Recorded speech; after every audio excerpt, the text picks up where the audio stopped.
مرات يسأل شخص يقول أنا شلون أعرف هاي الضفيرة اللي بالسيارة بلادية لو مشتغلين بيها؟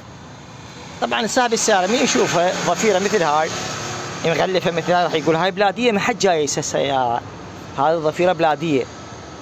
من يجي على هذه يشوفها يتلمسها منها يقول هاي ضفيرة بلادية، لأنه مغلفة وما بها أي شيء. أنا كأبو مصلحة شلون أعرفها بلادية ولا؟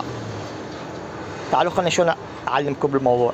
تجي تتلمسها منها، شوفها تلزمها منها ضفيرة باوعلها. إذا حسيت أكو ارتفاع أو علو، يعني ارتفاع أو علو بضفيرة، شوف هسه مثل هسه هذه ضفيرة تحس إنها أكو علوة هنا موجودة، هذا المكان عالي، هذا المكان عالي، معناها أكو بيها شدات، هاي ضفيرة مشتغلين بيها.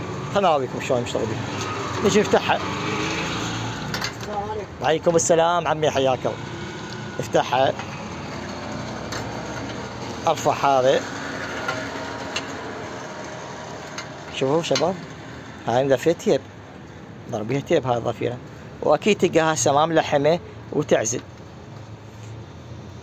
فلازم من تشيك الضفيرة تشيكها بدقة، لا تنخدع بالتغليف ومضروبة تيب ومرتبة ترتيب حلو. ربما تلقاها موصلة او احتمال ربط مو صحيح، اجتهاد شخصي من الصاحب. هسه انا هاي فتحتها راح اتاكد معدها. شوفها شباب، هاي ملحمها، بس انا مع ذلك حتاكد من عدها هل هو الربط مالتها صحيح او لا. تحياتي للجميع، ورشة المهدي لصيانة السيارات.